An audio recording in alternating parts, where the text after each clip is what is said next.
Trupang 2 official release date reveal gameplay. What's Trupang? GameSpot.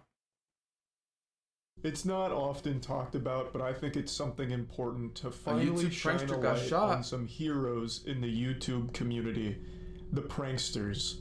It's a very dangerous occupation. In fact, there's already been 2 pranksters that have died for their craft, risking it all for the sake of nobody's entertainment, because that shit sucks. The vast majority of YouTube pranksters are these carbon copy clones of pranks that were popular 10 years ago for children that have now grown up and find it cringe. But for some reason, there still are channels that do the exact same pranks that were popular a decade ago, hoping that it'll catch fire once again. And for the most part, it hasn't, though there are a few exceptions for prank channels that are popular and people do still appreciate them. But I would argue at least they're trying different things. Even though I'm not big into prank content, some of the ones that are popular aren't doing the same exact shit from 10 years ago. You know, the stepping on people's shoes in the hood prank. That kind of shit that used to be super huge. There are still channels that try that and completely fall flat because no one wants to see it. It's trash. And what a lot of people learned is the vast majority of prank channels faked it. And for obvious reason, because you can't really go around with the whole giving people a titty twister in the hood prank gone wrong and expect not to get your ass beat. So they'd have to fake the whole scenario in order for the video to work, so that way they didn't end up in the fucking hospital or in the ground in a goddamn coffin.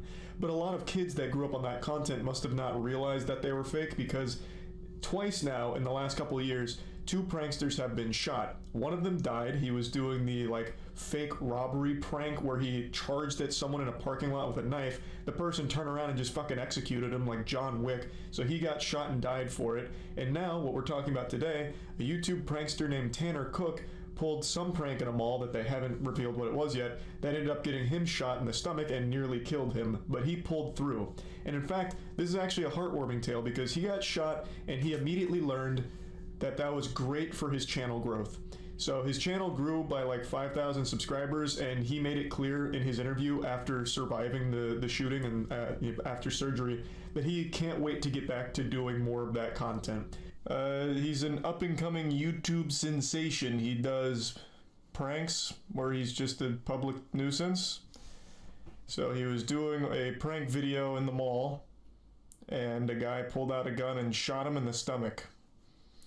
It was a critical injury, but he's pulled through. And luckily, this has really helped open his eyes, because he gave an interview where he said he can't wait to get back to doing it because it's his passion. Doing shitty pranks got him shot, and he can't wait to go back to doing more shitty pranks. Oh no, this is the aftermath of the shooting. Where's the interview?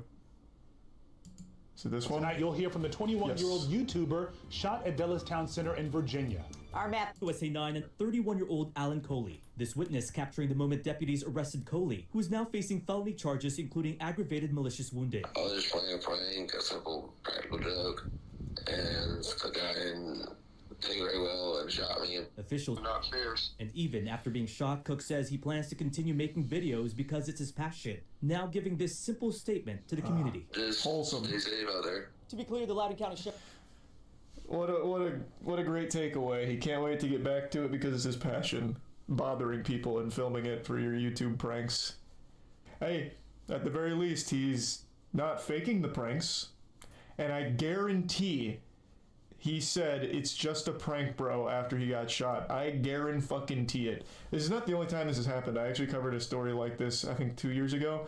YouTube prankster tried to play a prank in a parking lot, and the prank was killer clowns or something. So he charged him with a knife, and someone turned around, shot him, and he died. This is far from the only time a prankster's been shot. She killed her boyfriend while doing a YouTube prank. That's another one I talked about. That one's like old. That's like 2016. I don't even know what the prank was. But basically it boiled down to this couple wanted to make a viral YouTube prank. So a guy held up a book in front of his chest and his girlfriend shot him. And unsurprisingly, the bullet went straight through the book, straight through his chest, and killed him. Don't know what the prank was, but yeah, that was another one. It was a fucking Desert Eagle too. Yeah, yeah, it was. She shot him with like a fucking fat round. Desert Eagle versus Dictionary. Yeah, I guess so. Wasn't a very competitive match. A lot of people always ask me what happened to the girl who shot her boyfriend, so I'll just give you a little bit of closure to this story. She did go to jail for a short period of time and is now under 10 years probation, and she's also banned from owning firearms, obviously. So that's kind of what happened there, and it's just a really... Holy shit, dude. Just... What the fuck? What the fuck? So much tragic gun story violence. Where the pursuit of clout ended up with someone dead from one of the dumbest fucking ideas of all time. I still to this day can't fully figure out what the actual plan was. They both thought that a thick book would stop a bullet from a fucking Desert Eagle. They must have been mainlining stupid juice or something, just fucking injecting dumb particles right into their body to make them think that would work. So they even hyped it up like this is gonna be one of the most dangerous videos we'll ever film. And so he grabbed an encyclopedia and she fired a fucking Desert Eagle at him, which obviously just tore straight through the encyclopedia and killed him, as 30 onlookers watched on. So I guess they turned this into like some kind of spectator sport and invited friends and family over to watch. I don't know if prank is even the right word for it. I think this was supposed to be some kind of like, you know, death-defying stunt. But there was no defying. There was just death. So he died, and that, of course, has been a very sad story because they did have a child together and she was pregnant with another child at the time. And that's kind of where that one wrapped up. I believe this was the first case of a YouTube prankster getting shot and dying as a result of a prank. So they were kind of pioneers in that field there. They were the first to do it. But anyway, let's get back to talking about Tanner Cook. His pranks are generic as they get. It's like if you ask ChatGPT to come up with prank ideas for you. It's just absolute clone of 10 years ago pranks. Being obnoxious and trying to make people upset so that way you can get a video out of the whole situation. It's just the same tried and true formula that worked 10 years ago and doesn't really work anymore. But there are people like Tanner that continue to try. I don't really know how you have a passion for making that kind of content. It's just having a passion for being an asshole, which is just a weird thing to say with pride. Now what's brutal is Tanner's own audience is eating him alive like piranhas that just had a piece of lunch meat dropped into the pond. He is getting torn to shreds in the comments saying things like, can't wait for Tanner to post the crying video and shit like that. It's brutal. Now, there's even people trying to defend the shooter, saying that maybe Tanner was doing like a dangerous prank and was shot in self-defense. I guess it is possible, but unlikely. I don't think Tanner was doing a, knife robbery prank or anything like that. He was probably just doing more of his obnoxious, annoying pranks, and getting shot for that is clearly some unhinged shit. I'm not someone that's cheering for the shooter. And I watched Mudahar's video on it, and he even revealed some information about the shooter as well that makes it pretty clear this guy was not exactly any kind of hero even before this shooting, assuming all of that information is accurate. I would wager a guess that the prank Tanner pulled was once again one of his stupid fucking, fake Target employee things where he's asking people to smoke with him and just constantly pestering him. And you don't deserve to be shot for that. You deserve to be bullied and made fun of for that. Not shot. That's not exactly a good excuse to fucking shoot somebody because they were obnoxious. Now again, I don't know what the prank was. I guess there is a non-zero chance he was doing one of the dangerous pranks where, threatening someone with a knife or making threats to somebody, and then you could probably make an argument that maybe it was self-defense, but we just don't know right now, and I'm very curious to see what comes from this because the shooter is of course being charged. Like, he didn't just shoot this guy and the cops are like, well, he was cringe, so you're free to go, sir. Like, he is obviously being charged for shooting this man. And we don't know exactly what led to it, so that's something I'm going to keep my eye on. But this was absolutely a massive fuck around and find out moment, and he still didn't learn anything from it, it seems. He sounds like plans on going right back to doing these pranks for his channel, which is just crazy to me. That blows my mind. To be so lost in the sauce that even after getting shot, it only further cements their belief that he is in the right and he is making bangers because he just got shot for it. I don't know, that is absolutely wild to me. But anyway, just wanted to talk about this a little bit because this is once again another case where a YouTube prankster gets themselves shot. That's about it. See ya. Wait, did he die? Hello and welcome to Factually. I'm Adam Conover. What was it? Hello and welcome to Factually. I'm Adam Conover. Thank you so much for joining me once again as I talk to an incredible expert about all the amazing things that they know that I don't know and that you might not know. Both of our minds are going to get blown together and we're going to have so much fun doing it. Now, I think if you watch this show, if you listen to this show, by the way, if you're watching on YouTube, subscribe in your favorite podcast player. And if you're listening on your favorite podcast player, that's not check us out on YouTube. We're uploading video episodes now. If you're a fan of this show, you probably think of yourself as an intelligent person, right? Or at least as a person who loves to learn. But that word intelligence is really strange because as a society, our understanding of intelligence is all wrong. Take the famous IQ test. It was started in the early 20th century as a way to identify French children who needed help in school, and it provided age-specific questions across a couple domains of knowledge, like verbal and spatial, and then computed a score in comparison to others who took the test. And 100 was average. That's where the intelligence test began. But somehow, this tool for helping little French children get the support to do their little French math problems became the measure of intelligence.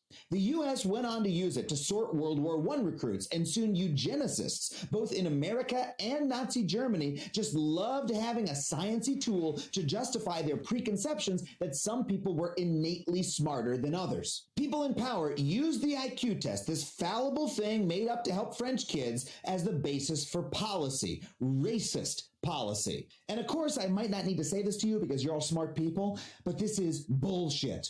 Intelligence is much more than just your answers to a specific question on a specific test on a specific day. We also know now, as a matter of scientific fact, that IQ is not innate. It is not solely genetically determined because over the 20th century, IQ points kept increasing 3 to 5 points for the entire population on average every decade. Every decade, we were supposedly getting 3 to 5 IQ points smarter. And, you know, if it were genetically determined, that wouldn't be possible. This is called the Flynn effect, and it directly indicates that IQ cannot be genetically determined. There must be something else going on as well. And even more interestingly, or perhaps depressingly, recent tests have found that for the first time, IQ scores across the U.S. are in fact going down.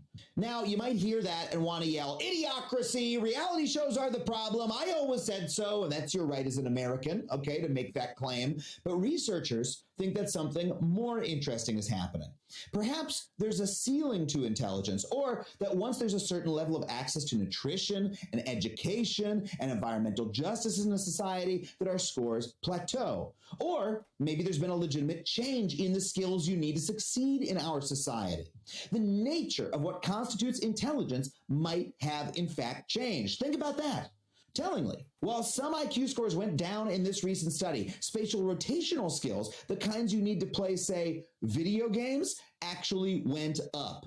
Food for thought, at the very least. There are so many theories about what intelligence actually is, how to measure it, and how it's determined. But whatever theory you ascribe to, you have to accept that our concept of it as a society is sorely lacking.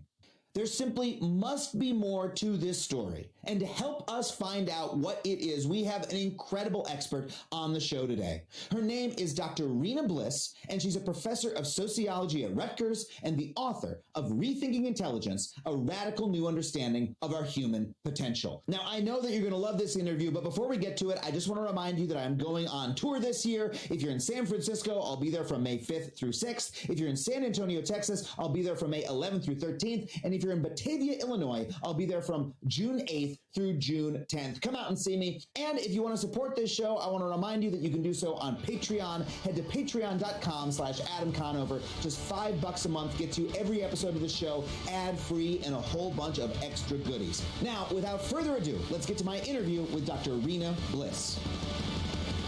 Rena, thank you so much for coming on Factually. Thank you so much for having me. So you have a new book coming out called Rethinking Intelligence. What are the biggest misconceptions that we have about intelligence as a society? Is that a good place to start? Yeah, it's a great place to start.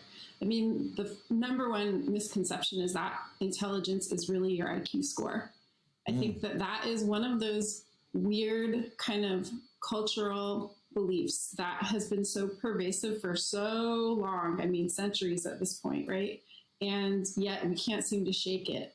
We've had a lot of really insightful intelligence research in the last 50 years, let's say, that has told us that there's more to intelligence than IQ, but for some reason, IQ still hangs on as being this major, way of defining our intelligence and how smart we are. If someone has a high IQ score, they are considered really smart. If you have a low IQ score, you're considered really dumb, So, and then another part of that is that your intelligence is defined by your genetics or your genes. Your DNA gives you your intelligence. I think that's another super big misconception that is still really, really strong, even in science, So there's a lot of genetic science around intelligence and IQ, and people are still looking for markers or variants that are associated with IQ scores. So it's and those two ideas are linked, right? Because the idea of an IQ score is that there's some sort of immutable score about you, that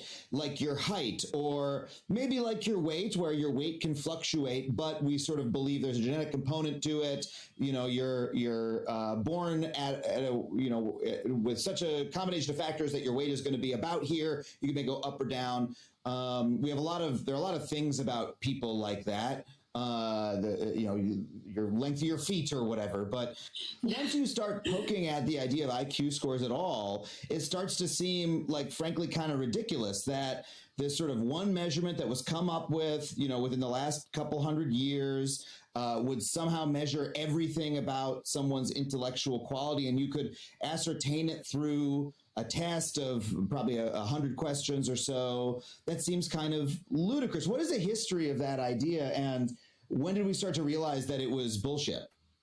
Well, sadly, we have known for a while that there are problems with IQ tests, and the history of IQ, even more sadly, is that it comes from this really early kind of look at intelligence from a genetic standpoint that was done when people were just flat out racist. And so the whole creation of the notion of different intelligences and rankable IQs and all of this stuff comes from one of our first geneticists that ever looked at behavior, Charles Darwin's cousin, Francis Galton.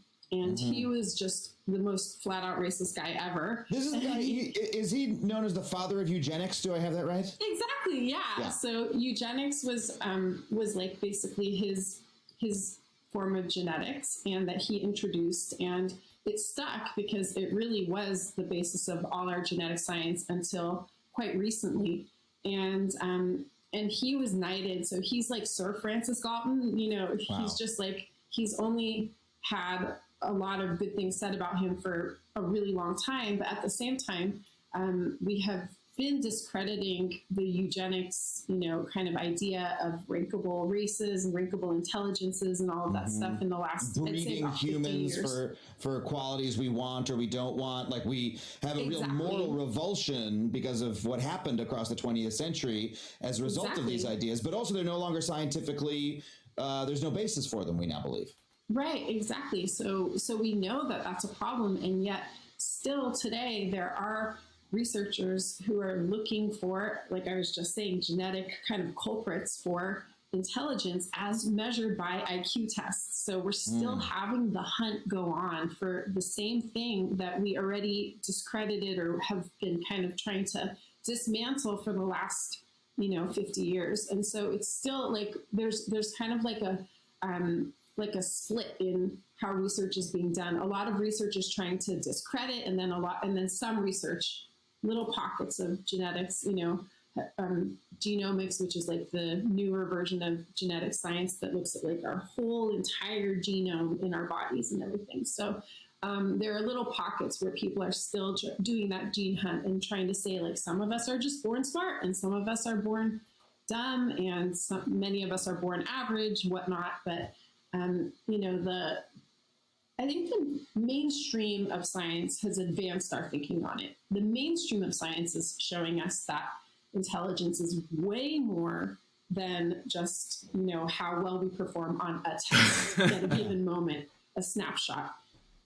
Also, there's so much research out there that shows that the tests are biased, that they're culturally biased, they're even racially biased. Like there are all kinds of biases in the tests themselves, like the questions themselves. So, and then also like there's the biases that we don't even see, which are like how much, a person has, how much privilege they've had to make it to the test, to the room, or to the, to the online system, and be healthy enough to take the test. And what is the purpose of the test? Like I imagine there's a big difference between if I were like, hey, I want to go join Mensa, right? Which is a club that you can get in if you score high enough on an intelligence test, right? Now, first of all, that's a weird idea to have a club that you can get into if you do, like, let's start a club for people who can pass the test we made up. Already, that's a weird idea. Why would I want to be a member of that club? I'm not really sure. Like, so I can sit around and with tea and go like, oh, we sure all did well on that test, didn't we? Like, what the fuck is the point of that?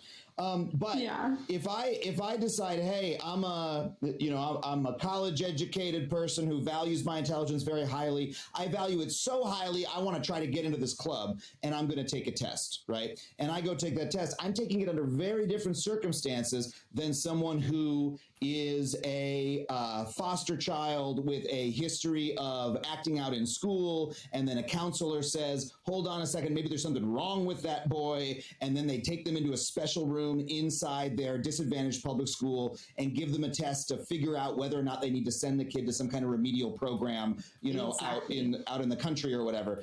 Even if you're taking the same test, right, in those two circumstances, which I'm going to guess you're probably not, the circumstances under which that test is being administered are hugely different depending on who's being taken it. I'm just spitballing, but does that sound accurate? You got it. This is exactly what I wrote about in the book, and I think that another part of it is that there are people and there are services and like consultancies that you can hire to coach your kids to do well on the tests. Of course. Also, there are other kinds of ways to tweak your test scores to boost your test scores. Taking stimulants is one way. Another. Look, hey, I got a 1490 on the SAT, and I do think the Ritalin prescription has something to do with it. Exactly. Yeah. So I don't mean to brag. That's not that high. 49 is pretty good, but I do remember it. Okay, I'm outing myself as a guy who remembers his SAT score. But to this point, like even those types of tests have been like really fallen into disfavor just among college admissions, and that's for a much narrower purpose of like the idea of standardized testing at all. We're starting to realize is kind of an oxymoron and doesn't work. Yes, yeah, it's so true. And so it's just like this idea that we can just measure somebody's intelligence with a snapshot moment of how well they performed on a test and then track their whole education based off of that, or, give them certain services or take away services from them. I mean, the whole idea of it is kind of crazy to me. There are even some people who are doing that genetic, kind of gene hunt kind of research out there that say that, that some of us are winners of a genetic lottery and other people are losers. And therefore, the winners, need to be treated one way in school and the losers need to be treated another way in school. And so like we should be DNA testing all of the people in our schools and DNA test kids when they're, even DNA test embryos, DNA test fetuses and whatnot. So there's a lot of, kind of misinformation out there and ideas that I think are a little bit dangerous,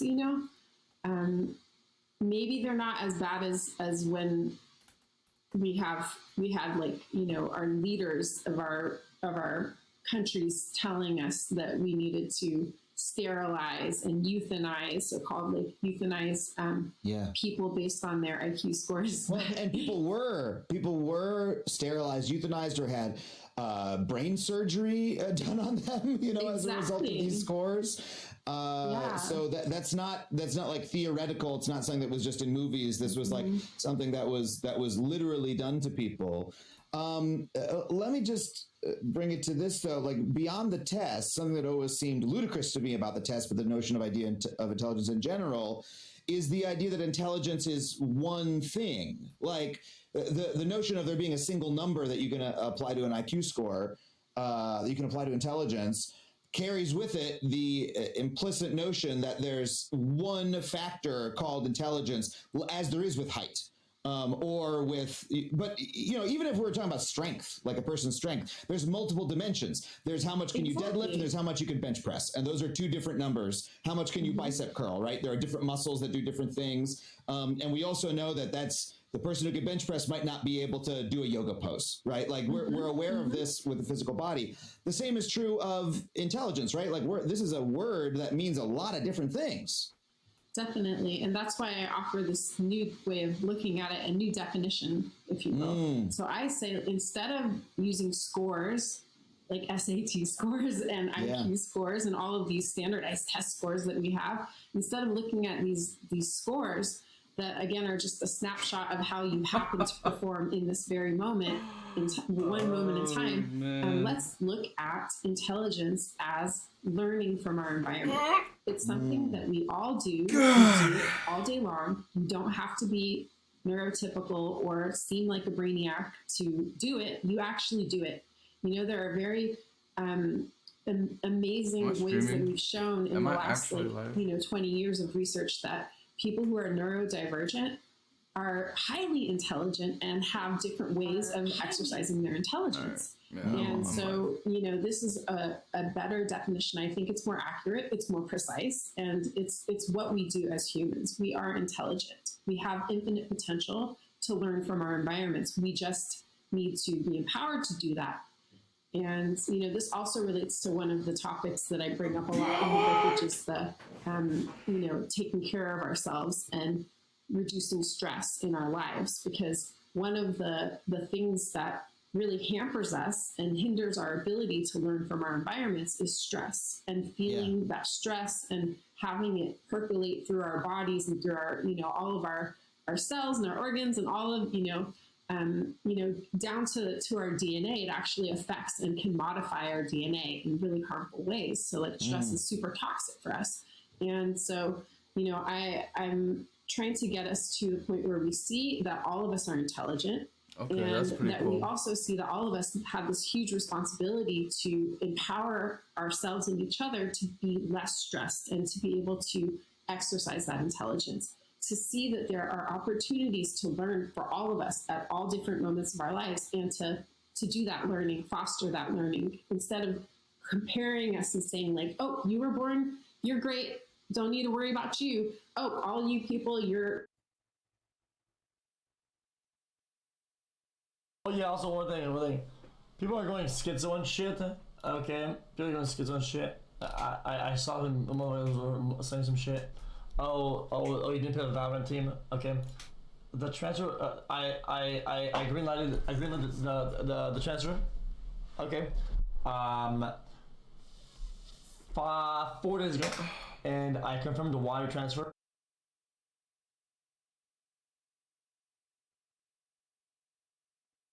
In light of recent developments, Chain Gang as a collective and its individual members have made the decision to part ways with Rated Epic. Whoa! And she fell down the stairs? I'm sorry. I'm sorry. I'm really sorry for your loss. It's kind of like an amusement park ride, right? Yo. Now maybe not next month, but it does. XQCL.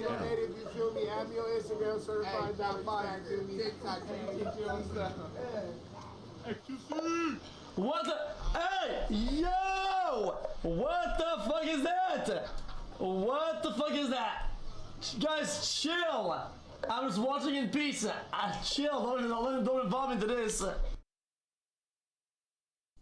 Do you think this will cause a big exodus to YouTube? This change in particular? No, absolutely not. The 50-50 split already has started taking at least some level of effect. For example, I'm not going to be exclusive on Twitch once my contract runs Once his contract with Twitch is over, he will multi-stream to other platforms, most notably YouTube. No, I will absolutely multi-stream. Why doesn't he already There'd be multi-stream? literally no reason to be exclusive on Twitch anymore, and I imagine the vast majority of people on Twitch will too. He's on contract. It'd just be silly too. So that this I don't think is going to have any effect on people like leaving or anything, but the sub split and the wait.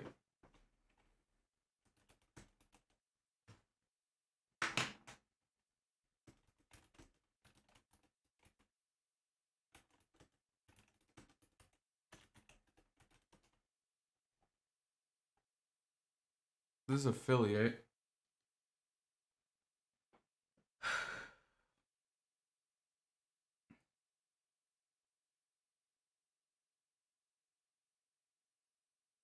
Is there a difference between partner and affiliate? Partner application, the Twitch Partnership Program, is for those who are committed to streaming. Twitch partners are creators who stream a variety of content from games, music, talk show, art, to just about anything else you can imagine. If you love sharing what you do, okay, complete the path to partner achievement or demonstrate large engaged viewership / following on other services. Streamers who complete the path to partner achievement. It's an achievement. I don't think I meet this though. I'm not even an affiliate. Okay. The more intrusive ads and the higher reliance on ads absolutely has and will continue to take a big effect on people streaming here.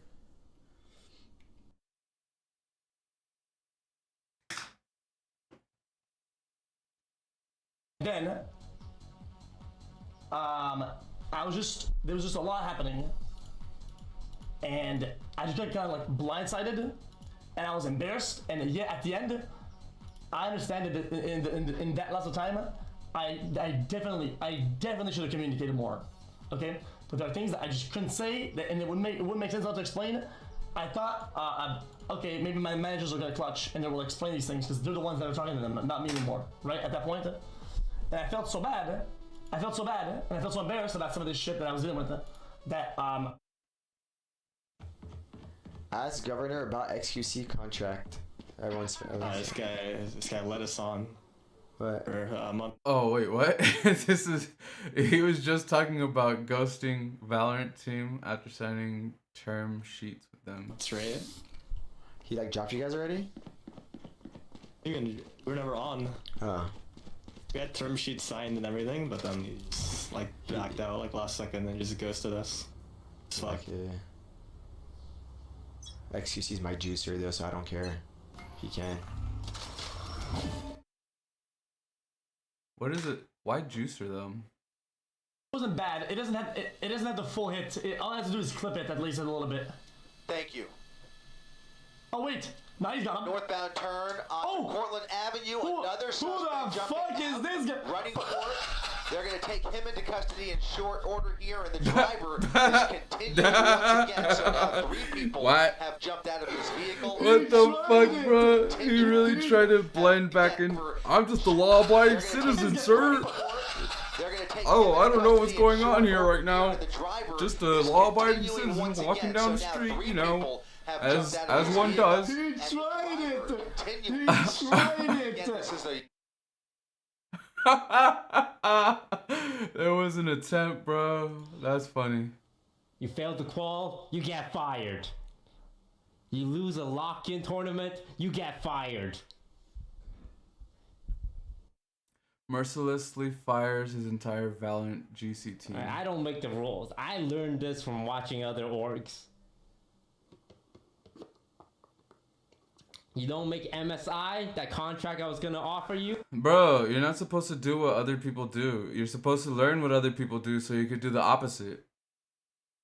Actually, could you? If you get the MVP, promised us half a month's salaries compensation. Adderall could not save you. But I haven't been paid yet. You never know, bro. That wouldn't be 25k. That would be. Oh, they're gonna push you, man. 12.5k total. They're getting active. I can flash. Get reactive.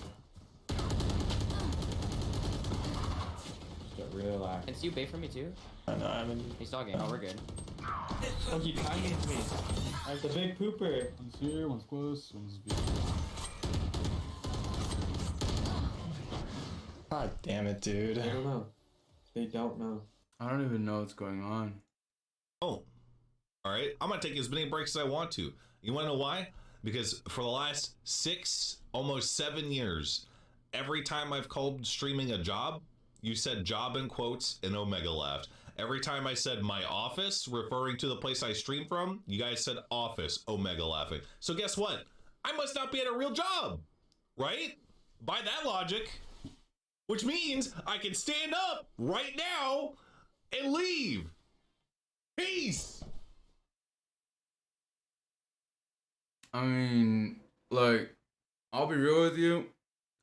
Streaming is one of the hardest jobs to get into. Not the hardest, but it is a difficult one too, because there's a lot of networking involved, and it's not really... If you notice, a lot of these streamers know other big streamers, and that's not by coincidence. That's just their networking at play. God damn it! I'm not his fucking fiance, man. Dexerto's about to start quoting chatters. You gotta watch the clip. It sounds way worse.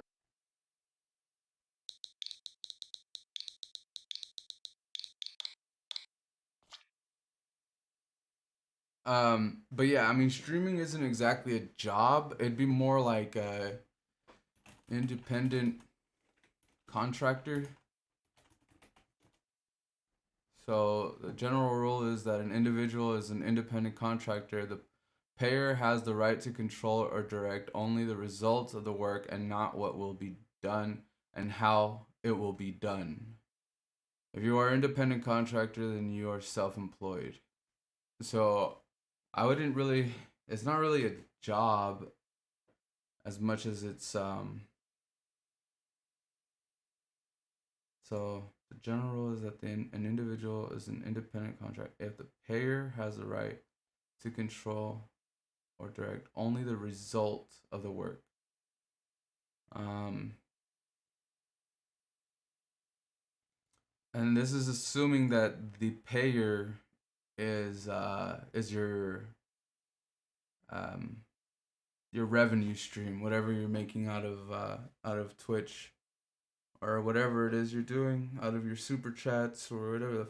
I don't know how you monetize this shit, but this is under the assumption that you are getting paid, and so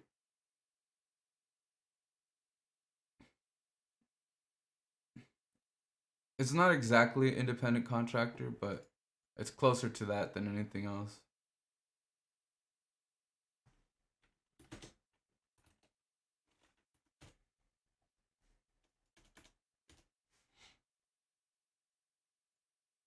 So an independent contractor would be something like a driver, right? A delivery driver.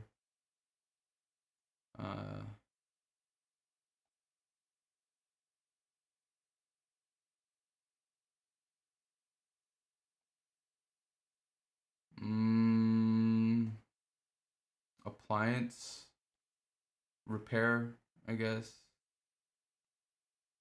Maybe general contractor. What's the definition?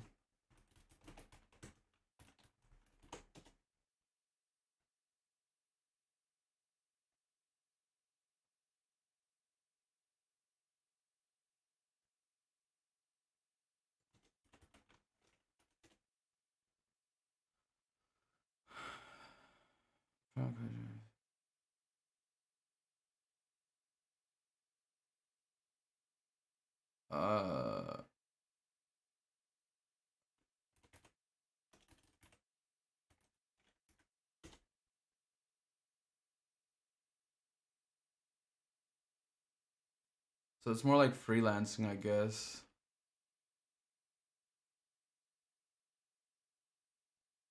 I think it's more of a freelance type of thing where you just kind of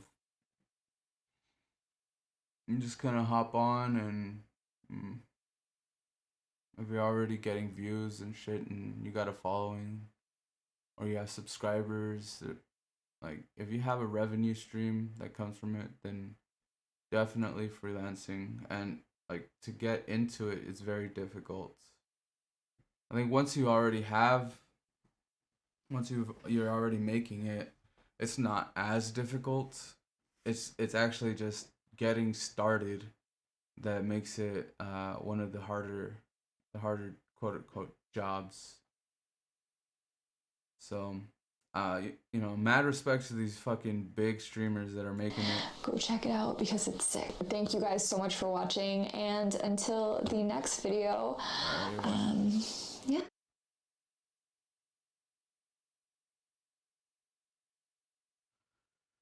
Because of the court case, he's not allowed to spend so much money.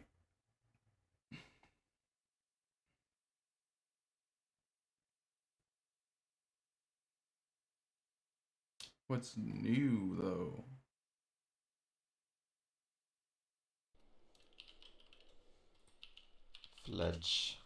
Fledge, why do you know this? What is this? Huh? What is this, my friend? Where are you? How did you know this? The act of ejaculating.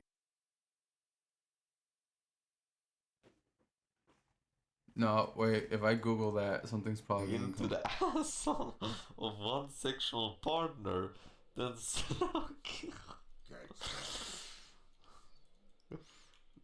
slurping the cum out with a straw. Oh, that made me gag a little. Disgusting. Alright, that's the end of room tours. We got some more shit going on. You guys that made me like actually nauseous. Right now, I'll peep in. Thank you. Nice with Mitch. How many runs into a familiar face IRL? Alright, that's it. I don't know. I don't give a shit. Look at that, Jesse! He just picked up the fucking voodoo doll and put all the nails into it. Now the demon's gonna be fucking pissed off. I don't give a fuck. We lost money though. Why are they all why are they? They're all girls in bikinis. What is going on here? But the whole thing is, one of their statements is you can now have the brand sponsor gift subs. So they will pay for your community's gift subs, which is supposed to be money that they would be paying you for doing the sponsored stream. But now it's being split with Twitch because they're doing gift subs for the money, would be the problem. I'm gonna finish watching this. No good. We're gonna, put you in some weird room and kind of like not give you really much of an education anymore. You know? Instead of seeing it like that, look at all of us as individuals. We're all different. We all have different, like you were saying, strengths. We all have different things that we need to strengthen, and help every single person to do those things. Yeah. I mean, what you say about stress makes total sense to me. I know that when I've been under periods of extreme stress, it feels like my brain stops working. And, that's when and the stress that I'm under, frankly, is career-related stress, job-related stress, things of that nature, in school, studying-related stress. I've never been under true, life strain the way some people are. And you know what it reminds me of, actually, is coming back to that example that I used of the conditions under which tests are taken, like the number of stressors that you hear from teachers, kids in public schools are often facing, right? When they have stress at home and that affects them at school. And of course, they're not going to perform as well on a test or perform well, be able to learn as well when they're under all that stress. It almost makes me think of, I kept mentioning height as being something that's genetically determined, but in fact, height is also dependent on your upbringing, right? I believe, and I'm going to say this very generally, but I believe that over the last couple centuries, Americans have gotten taller on average. And the reason is not genetic. The reason is because people started to eat better. People started to have more access to food. The cost of food went down. There was less starvation, less famine. We still have a problem with hunger in this country, but it's nothing compared to what it was 100 years ago, 150 years ago. And as a result, people are taller. And so there's a genetic component, but also if you're raised in a condition where you didn't get enough to eat as a kid, you're not going to grow as much. Is that analogous to intelligence in some way? That is a perfect analogy, because really intelligence actually is the same way. We have seen over the last generation, 2 generations, even going back 3 generations, we've seen IQ scores, test scores all across the board going up, up, up. And it goes up with development, with standard of living rising. It goes up with basically, you know, access to quality food, access to better sleep and better, you know, air and water, all of the environmental things like that. And also, like, you know, improved kind of levels of stress in terms of like people's livelihoods getting better, you know, more humane living conditions, right?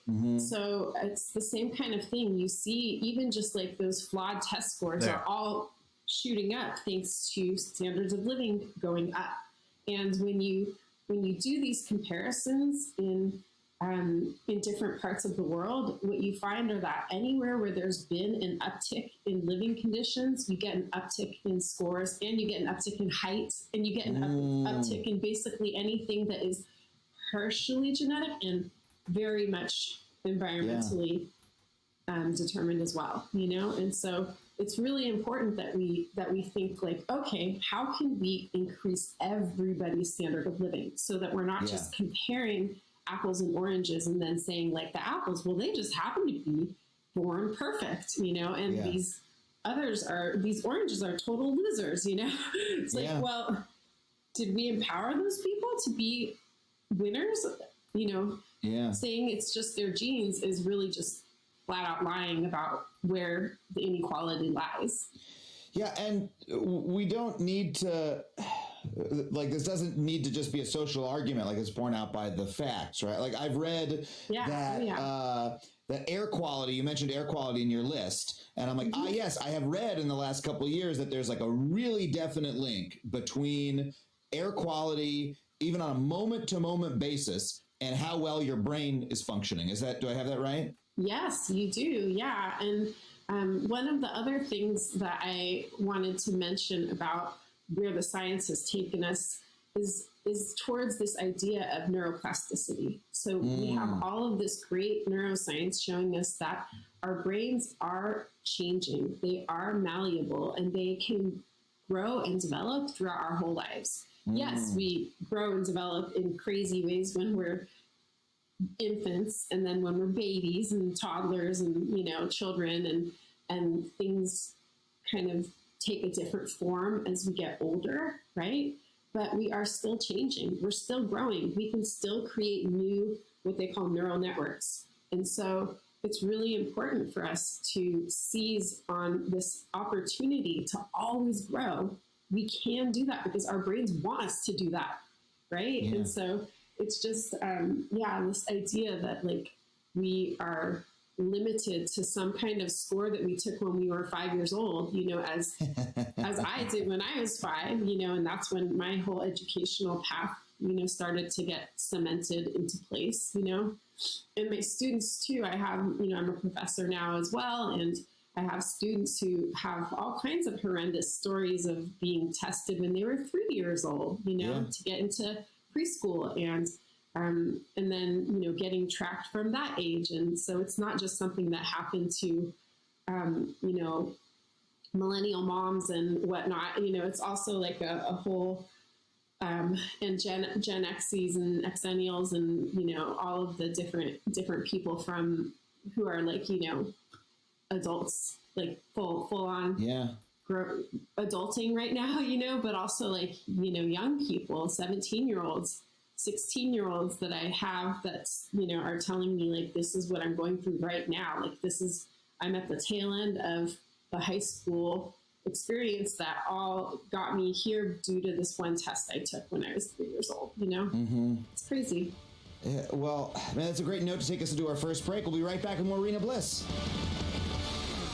everybody, you probably got a lot of important data on your computer, and you're probably living in fear that one day that computer is going to crash or you are going to lose it and you are going to lose all of that data. I know you're thinking maybe it's in the cloud somewhere, but let's face it, you don't actually pay for that upgraded cloud service that your OS provider is trying to sell you, and you don't trust it anyway. It's not encrypted well enough. You can't get the files that you need. And so many people, I know you have a friend who this happened to, their computer crashed and they went in the cloud and they couldn't get all their stuff back, right? It's a real problem. Well, if you want to solve that problem, if you want to sleep safely and soundly, knowing that all of your stuff is secure, I really recommend Backblaze. And let me tell you something, this is a sponsor that I use myself. I've been a Backblaze user even before they decided to sponsor this show, which is why I am so proud to be able to tell you about them today. For just $7 a month with no gimmicks, add-ons, or gotchas, they will give you unlimited backup for your Mac or PC or your business. That's movies, music, photos, videos, projects, contracts, all the data. You will never hear from Backblaze, oh, you need to upgrade to get a couple extra gigabytes. No. Unlimited backup, okay? They have nearly 2 exabytes of data storage under management. That is so many bytes that I don't even know how big an exabyte is, okay? Almost here it is. They wrote it right down for me. That's almost 2 billion gigabytes of data that they have stored for people, and they have restored 55 billion files for customers around the world. Through their web interface, you can restore your files for access anywhere in the world. They will ship you a hard drive with your data on it. You can buy a full hard drive restore for them, then send the hard drive back within 30 days and get a full refund on it. For just an extra $2 a month, you can increase your retention history to 1 year, which is really impressive. And let me tell you something, this is also the #1 rated backup service. They're recommended by the New York Times, Macworld, PC World, LifeWire, Wired, Tom's Guide, 9 to 5 Mac, and more. And they have a 15-day, no credit card required free trial at backblaze.com/factually, which will give you plenty of time to see how the system works. But let me tell you something, I use it myself. It's so easy. You install it, it runs in the background, it silently uploads all of your files, and it never tells you you are out of space. It just frickin' works, okay? Backblaze is the no-hassle online backup. So if you want a free trial and to see what it's all about, head to backblaze.com/factually and tell them Adam sent you. It's a nice cheesy way to end an ad read, right? Okay, we're back with Rena Bliss. So we've been talking about intelligence and how neuroplasticity and how it can improve throughout our lives. I'd love to talk more, though, about we want everybody to be as intelligent as possible. You know what I mean?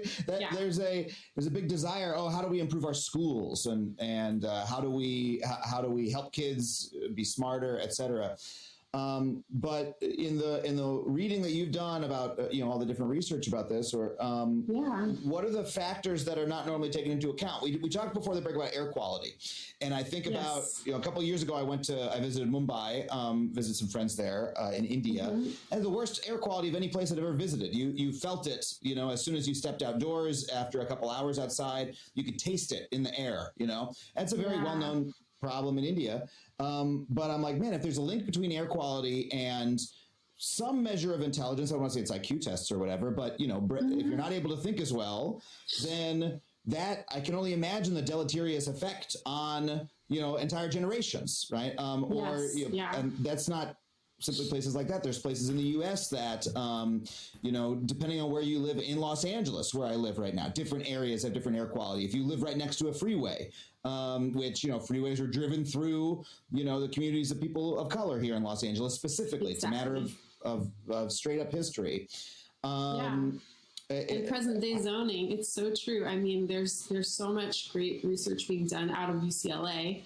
And I used to be a professor in the UC system, so I'm very familiar with my former colleagues, in the UC system down there who are doing really great research about that. But yeah, this is all to that point that I haven't really named yet today, but that is part of my research, which is epigenetics. So it turns out that for all of these centuries, we were focusing on our genes and saying like, oh, our genes just determine our quality of our thinking and our brain function and all of this stuff, and then wow, guess what? When we started to kind of open up the genome and look at all the genes working together and what they actually do together, we found out that there were these parts of our strands of DNA that were regulating whether our genes could turn on or off. And we now have named them the epigenome. And the people who study that are epigeneticists. And what they do is they say, okay, what happens when you increase the air quality? What happens to the genome? Well, it looks like it goes to work. It does what it's supposed to do. So it turns out that we are not so different no matter where we do live and where we are born. We're not so different inside, but what's different is what you're pointing to outside. Right. And so our environments are different from each other. And what happens is when you have toxic exposures, and stress is a huge one for human beings. So, but bad air, bad food, bad water, bad working conditions is a huge one too. And that's bad social environment. Thing. All of these environments, when you have that, your genes stay turned off. Isn't that so crazy? Like they're there and they're in all of your cells and they're supposed to go to work, but they don't go to work. They stay asleep. And so what happens is your epigenome basically fails you. And so all that great brain function, all that neuroplasticity, all that like growth and development and all that learning from the environment that I'm like saying, let's do that. It's just like, it can't happen. Right. And so it's always going to be this question of like, how can we equalize our environments? How can we make sure that people have what they need, the basics of what they need, and they don't have all these harmful toxins, crowding their, their air and their living space and their living conditions, Yeah. I mean, there's this tiresome binary that's always put on this of nature versus nurture. And it's usually used to sort of shut down this conversation. Oh, you're just arguing nature versus nurture, but the truth is a lot more complicated than that. The truth is that those two things interact. And nurture, by the way, makes you imagine you're just talking about upbringing and, did the kid get to watch Mr. Rogers or whatever, like that kind of thing. But we're talking about the more broad sense of nature and nurture, frankly. We're talking about like the entire environment that you're in and how that interacts with your genetics. Exactly, and It's a lot more complex than that binary. Right, exactly. I'm not saying that genes don't matter, because they do matter, and they give us that basic brain structure, that architecture in our brains to be able to do the thinking we need to do, right? And like, let's not let our environments go and shut that whole process down, and it's the most kind of I don't know, just like kind of prescient, wise thing about what you just said is that about the future generations is that the epigenome is actually passed down from generation to generation. So it's like with your genes, your tweaks, all those modifications are passed down to your kids, and they pass them down to their kids, and on and on and on. Really? So it's like, if we are giving ourselves a bad run this lifetime, it's actually going to affect the future. Wow. It's very unfortunate in some ways, but then it's also hopeful in other ways, because if you do improve the current situation, then you can improve generations to come. Yeah. And it feels like when people, I don't want to harp too much on the bad old ideas of the past or the people who are still trying to promote those ideas, but when people harp too much on the genetic component, and you hear it still in present day, there's authors like, I don't know, I feel like Steven Pinker does this sometimes, where they sort of, okay, good. All right, I'm glad I'm not mischaracterizing, where they go, oh, genetics is so important and people don't want to acknowledge it because it's not PC to acknowledge it, but it's so true. And like when you look at the blah, blah, blah. And first of all, I feel like when people like him are making that argument, they're ignoring the facts that you're bringing. They're ignoring the incredible wealth of information we have about how the environment affects and about how similar people truly are and about how the differences become magnified by not just environment, but not just upbringing, but like the day-to-day conditions that people live in. That's the first thing. That they themselves are ignoring facts. But secondly, it's profoundly hopeless to say of people, well, this genetic determinism, if people are dumb now, their kids are going to be dumb, and that's just their lot in life. So why don't we just consign them to the labor camps, basically, and like they can just like smelt pig iron, and the rest of us will read books. Like that's a don't you want to be an optimist about it? Don't you want to like help your fellow people and say, hey, we can all improve as a species, as a population by caring for each other, Yeah, especially because there have been a lot of really good data scientists who have tested IQ tests, and what they found is that if you pay people, they do better on the tests. You can improve people's scores by paying them. Another thing is, like I was saying, stimulants. Another one is also you can drive down test scores by saying kind of negative things to people. If you harsh their mellow before they go into a test, or if you say, especially stereotypes are the worst. If you say anything stereotypical that could be a negative slight on them, they will do worse. So it's like you can boost scores, you can drive down scores. It's totally artificial. And it's with these things that are like stress, or with giving people money and giving them incentives, or and also they've shown that actually people get really big boosts. They can even jump up a whole so-called intelligence bracket from being average to being above average, or from being below average to becoming average. Based on like changing their standard of living during their lifetime. So we're talking about adoptees, kids who were, born into one circumstance and then changed, their circumstance and their socioeconomic status, basically. So it's like there are all these, or people moving and having like wealth all of a sudden, and and then of course there's what I was mentioning earlier on, which is that there are just straight up test consultants who will give your kids the score you want them to have, so and there's a lot of that around SATs and stuff. I took all those courses. I mean, when I was a kid taking the SATs, it was like, you take the courses that'll help you.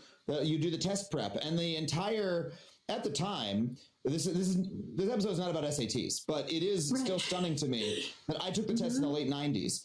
At the time, the College Board and all the rest of them were still promoting the idea that you could not study for the test. They had designed the SATs so that it was unstudyable, and it was measuring some sort of innate quality that you had based on your, I guess, genetics and how well you had done in school, etc. And yet there was an entire test prep industry that I grew up on Long Island in an affluent suburb. There was an entire test prep industry that literally every kid did. Every single kid was taking, what was it, like Peterson or Kaplan or one of those things. I remember that too. That was what was at my school, same time and same thing. We all went to the Kaplan test prep study course after school to study specifically for the SAT. And then we all took the SAT and we all fucking did better. Like, obviously, because they told you stuff like, hey, if you don't know the answer, guess, but don't guess A, because it's least likely to be A on multiple choice. Exactly. You guess, which is just basic.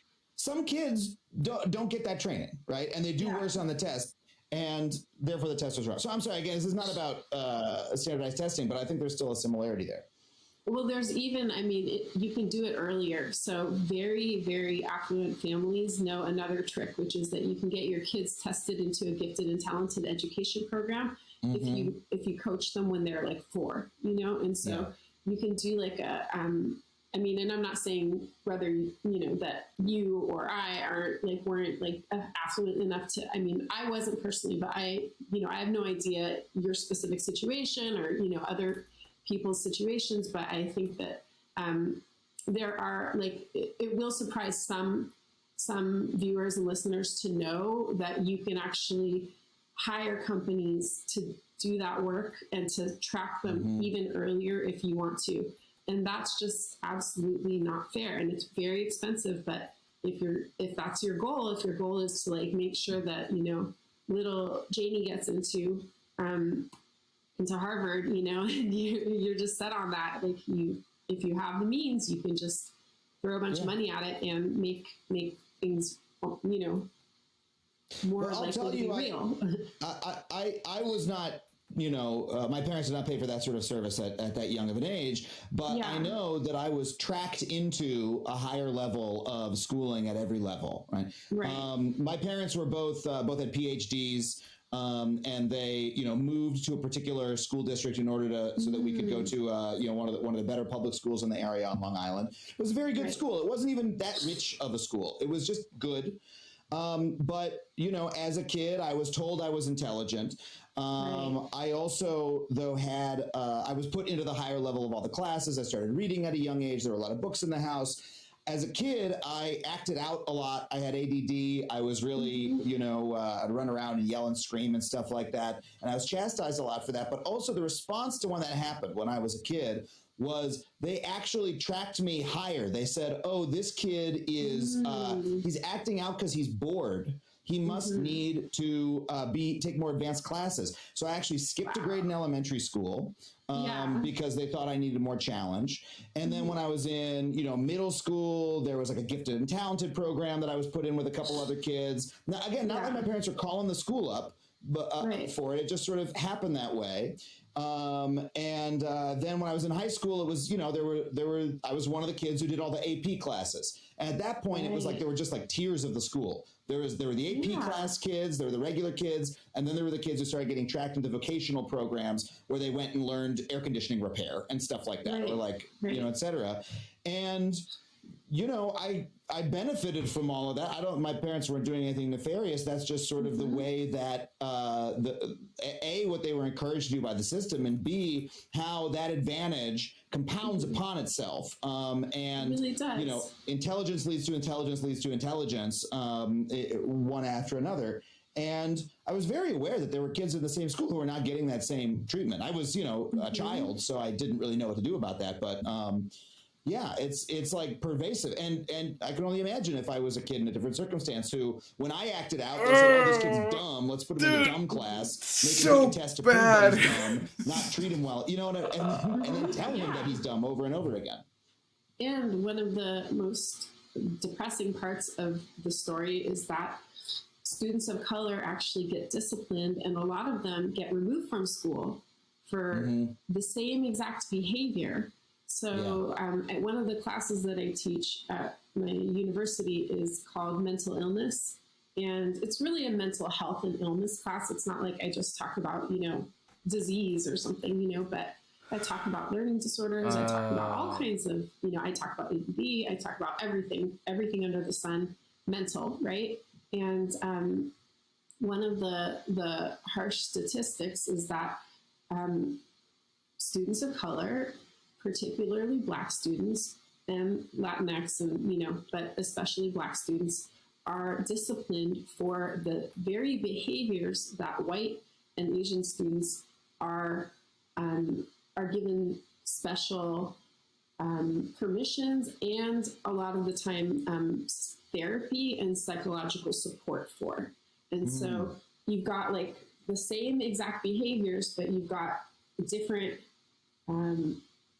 approach and then outcome, right? And so you get kids who are basically given detention, and then they're suspended, and then they're taken to, you know, to like, they're taken into the courts, and then they're taken into juvenile hall or whatever, you know, they're removed from school, or, you know, it's just really unfortunate because it's like the same exact thing going on in a different classroom or in the same classroom, you know, with people with a different appearance and skin color. And, you know, it's like, you know, you were saying intelligence begets intelligence begets intelligence. And it's really like perceived intelligence begets perceived intelligence. And as a person, as a parent, I'm a parent, I've got 3 little kiddos. And as a person with a PhD, and my husband's a musician, but he's a graduate education as well, and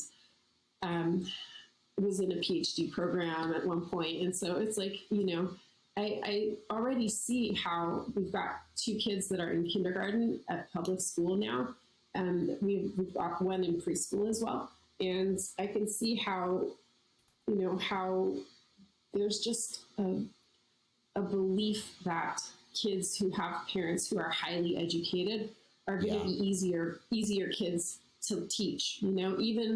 Even though the schools want to create the most equal sets of circumstances for everybody, like they want that, but there's a kind of orientation towards parents who have a lot of education that's just a little bit different. And so I can see how that gets, it gets turned into this like perceived intelligence that will continue to the future generations of our families are going to not be there for this other students who don't have that same education background and culture, in a sense, like culture of education. Yeah. And just how willfully blind do you have to be to ignore all that and say intelligence is genetic? It's sort of stunning to me. I want to find out more from you about your positive view of what intelligence actually is and what we can mean by it and how we can increase it. But we have to take another quick break. We'll come right back with more Rena Bliss. Okay, everybody, so you know that it is healthier and cheaper to cook at home, but it is kind of hard getting all those ingredients together, learning how to cook, following the recipes, right? Well, HelloFresh has you covered. HelloFresh takes the hassle out of mealtime this spring by delivering pre-portioned ingredients and easy to prepare recipes right to your door. Skip the checkout lines and get outside in the warmer weather because HelloFresh has dinner covered for you, okay? And get this, good food is too precious to waste, right? And HelloFresh's pre-portioned ingredients cut down on your food waste by at least 23% compared to grocery shopping, which is good for your wallet and the planet. They help keep your taste buds on their toes with 40 recipes and over 100 seasonal and convenience items to choose from each week. With so much variety, there are options for everyone and every lifestyle. I was just browsing through their website, looking at all the wonderful things on the menu. I like to eat veggie a lot of the time, and they have so many great options here. They have one-pan cheesy black bean tacos. They've got a Greek goddess quinoa bowl. But, also sometimes my girlfriend, she eats more meat than I do. She likes a little bit of, she wants a little bit more of the protein. And they've got pepita crusted salmon. Doesn't that sound nice? I don't even know what pepita is, but I'm going to learn. I'm going to improve my cooking skills once I get my hand on that box from HelloFresh. So if that sounds good to you, get this. With our special deal, you can get 50% off plus your first box ships free. Go to HelloFresh.com/factually50 and use the code factually50 for 50% off plus your first box ships free. That's HelloFresh.com/factually50 to get in on HelloFresh, America's #1 meal kit. Okay, we're back with Rena Bliss. We've talked for quite a while now about all the problems with the historical way that intelligence has been understood and the way it's been used against people. I want to spend more time talking about what is your view of intelligence? How should we actually understand it? You said it's learning from our environment. Tell me more about what that means. Like, what does it mean to be highly intelligent using that under that model?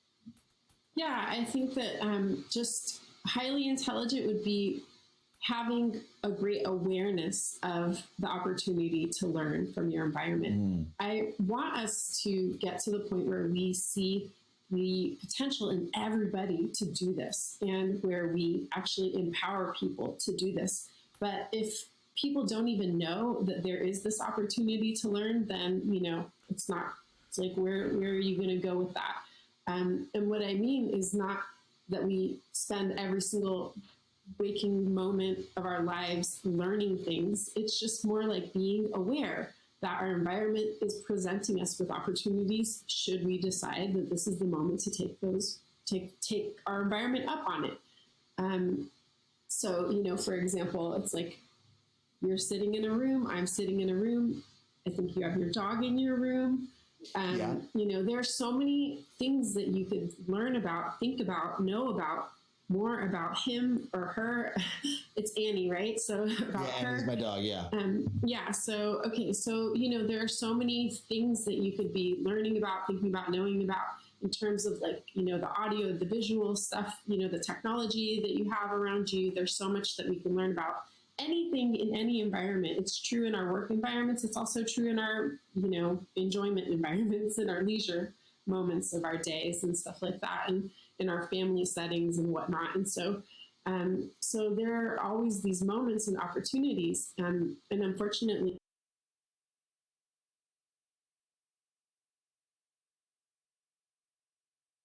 you know, there are so many things that you could learn about, think about, know about, more about him or her. It's Annie, right? So about yeah, Annie's my dog. Yeah.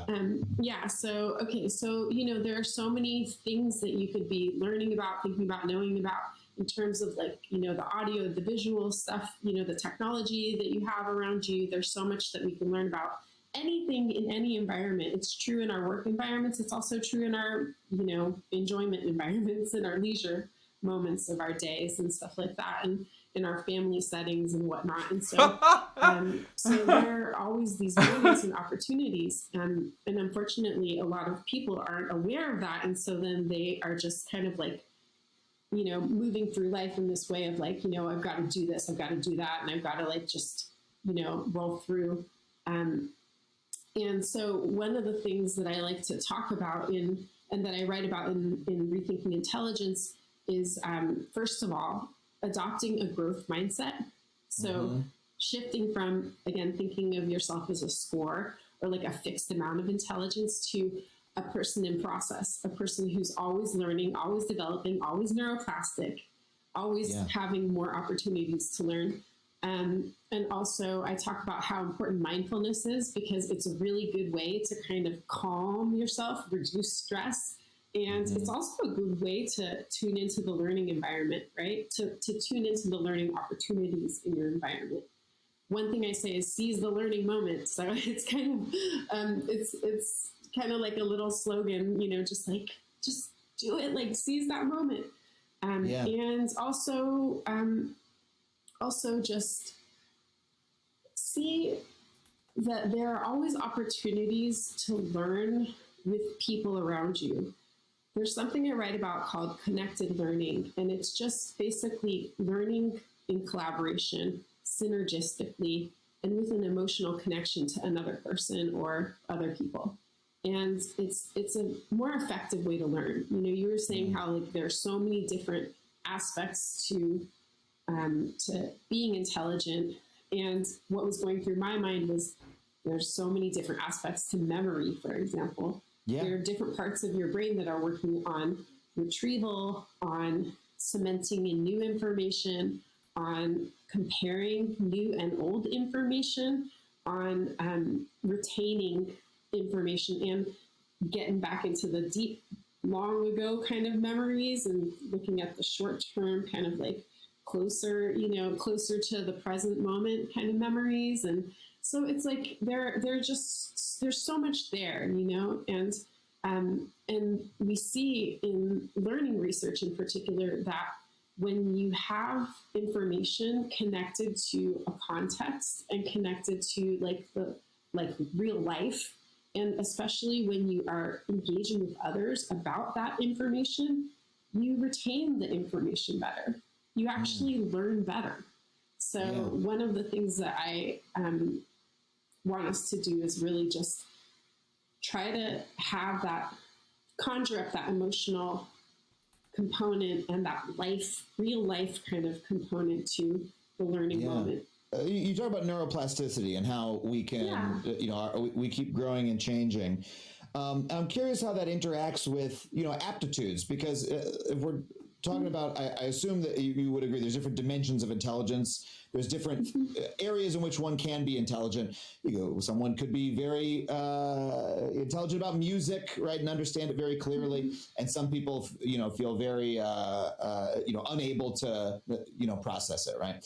I used to think of myself as being someone who didn't have a lot of social intelligence. You know, I was always accidentally offending people. I was sort of making blunders, moving through social situations. I felt very separate from other people. I felt that I couldn't really read or understand how people felt.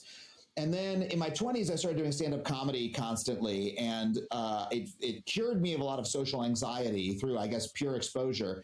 But now I feel that the exact thing that I used to feel I was bad at is something I'm very good at, in terms of, you know, being in a, you know, if I'm in a social power structure, I'm meeting a lot of new people. If I'm, say, engaged in a new television project and I meet a bunch of new producers I've never met with, I'm pretty good at figuring out who is who, how are they in relation to each other, how do each of them feel about this, what are the various power structures, what are the things I should watch out for, how do I, if I have a problem or if I need something from someone, how do I approach them in a way that will make them, you know, receptive rather than offended that I made a request of them, that sort of thing. You know, basic social politics I feel that I now am better at than other people.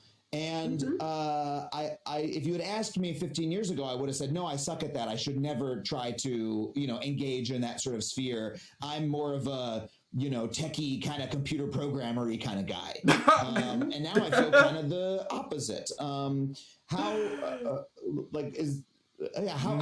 fluid are we in that way? I think we're extremely fluid. I mean, really, I talk about how we have infinite potential, and I mean it in terms of like what information you can put into your mind. You know, like we think we have an infinite. We have like an infinite capacity in our minds. Right? Yes, we can. We can put different kinds of information in there. It's not like, you know, you were really just only good at one thing, and you like somehow your whole atomness changed and you became the opposite person. No, you're the same person. It's just that now you care a lot about that. So you care and you invest time and thought and energy into learning that. So that's like one of your things that you grow about, right? And that's the thing about neuroplasticity, is that you can actually go in any direction you want. You can learn a lot of languages, or you can not learn a lot of languages. Is that something your culture cares about? Is that something you care about? Is that something that everybody is like, you have to do this, you know? What are the things that we think, like, you know, Americans living in this day and age what do we think everyone needs to know? What do we think everyone has to come out from school knowing, right? It's like, yes, most people will have those basics because we say that's what they need to know. Unfortunately, we don't say that people need to be able to read the room. We don't say that people need to be empathetic to other people, that people need to understand what others are going through, that before they, say something, that they have to kind of consider the other person's perspective or experiences or how they might make them feel, you know? Yeah, there's no classes in social dynamics. No, we don't do that, you know, so we're not going to raise kids who are doing that thing. So my family is, half of it lives here in the US and half is in Indonesia. So it's really an education for me. I go over there and there's just like different values, you know. One of the things that's really different is that our media is very violence oriented, and like most of the narratives about, you know, what you see on TV and what you see on streaming and what you see in movies and stuff is so much around weapons and violence and, you know, just like abuse and like, you know, really like torture and stuff like that. And then over there, it's like not at all, you know? So it's like all like kind of what would probably be more similar to our 1950s maybe media or something, you know, except without like the crazy, you know, mom does this, dad does this kind of like, you know, crap. But it's like it's completely different. And it's a lot like all the narratives are more about families figuring out how to get along, families like people facing like challenges at work or something like that, or challenges at school and having to like solve a problem together. And like, you know what I mean? So it's just really different. You know, you go to one place and you have people who are really about learning how to be a part of a group and to, you know, take care of the different people at different ages. That's another thing that's super different, is that in one household, you have all these different generations. You have great-great-grandparents, you know what I mean?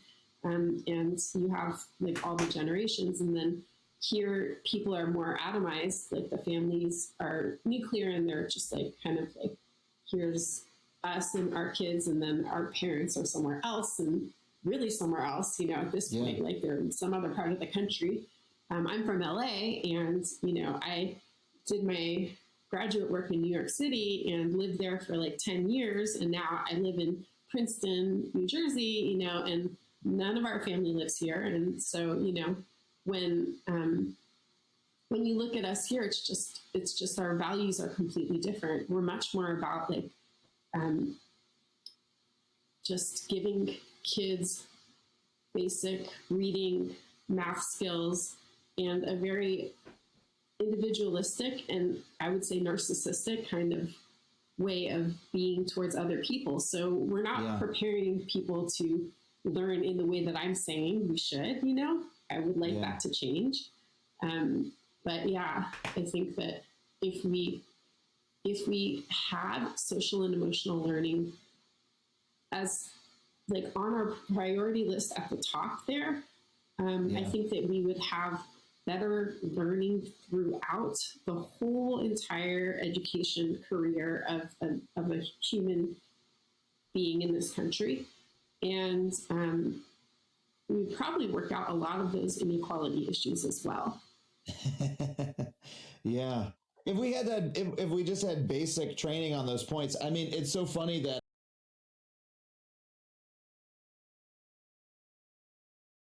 the interview and you'll make a better impression on our audience, right? I don't say, I really want you to do that. I say it would help you to do it.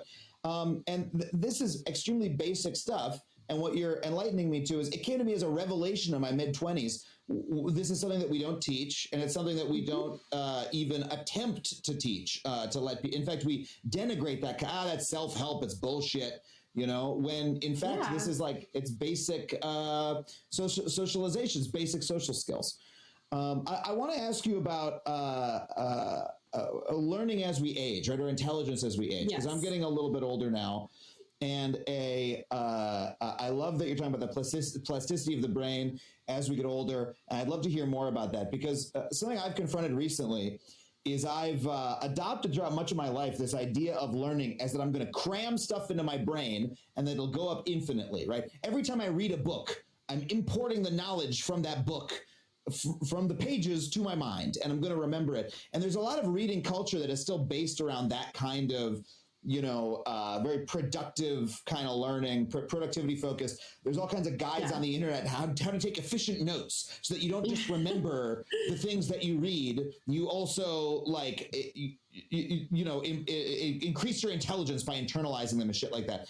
And as I get older, I realize that's bullshit. Like half of the shit that I read, more than half of it just falls out of my mind. I never remember it again.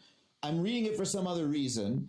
But yet I still want to feel that I am improving as I get older, that I'm learning new things, that I'm growing, and that I'm increasing my capabilities in some way. And I feel that I am, but I'm not entirely sure how. And so what do you know that I don't know about intelligence and how we can continue increasing it as we age? Well, there are two things here, and I hope I'll remember both of them because I'm also getting older. One of them is that we are always changing, and we are always able to form new neural networks. And that does slow down in some ways as we get older, but we can do what neuroscientists have shown is the best way to learn, which is to learn in bits. So learn a little bit and then rest.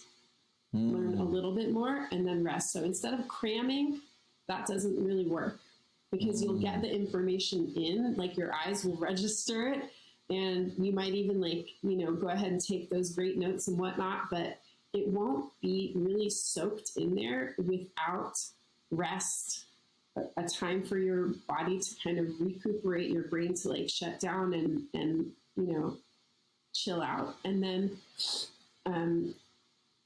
the other part of it is that it's much better to learn in context. So to learn by doing, to learn by interacting. So even if it's not by doing in the sense of like, you're not going to like do, like you were talking about, a self-help book or something, you know, that type of thing. It's like by doing, meaning talking about it with somebody that you care about, talking about how you would make the changes, what are the ways that you would implement it, or just going and implementing, right? So like reading a tiny little bit, like not more than a chapter, you know, just a little like a chapter, or even just like a piece of a chapter, and then enacting the thing or using it, you know, and then again, resting. That's why mindfulness practice, meditation. I love yoga nidra, which is like the, you know, kind of like a longer kind of yogic sleep kind of way of resting and kind of getting things to jumble around in there and get cemented and everything. But yeah, unfortunately, one of the ways that we are taught to learn in school is to just cram. And also we're often given, especially in public schools, we're given all kinds of information out of the context of anything, right? And so it's better if we can, as adults, if we have the choice to just go into learning something new as like saying, how can I enact this? And also be mindful of the need to rest and not like trying to, you know, do what I used to do when I was in my PhD, where I would read a whole book in an afternoon because I just had so many books that I had to read. And I was like, okay, I'm going to read like this book at this part of the day, and then this other book, and then this other book, and this other book. It's like, yes, I did read all the books on the list, and I did, you know, get to pass the classes and whatnot, but none of them matter to me in this day and age. You know, none of that matters to me.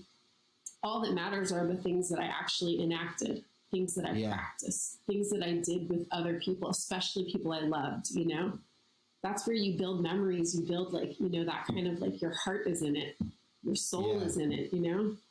Yeah. Learning things that you're not just learning from a book but that you're doing, or that you're exploring, or that you're doing with other people.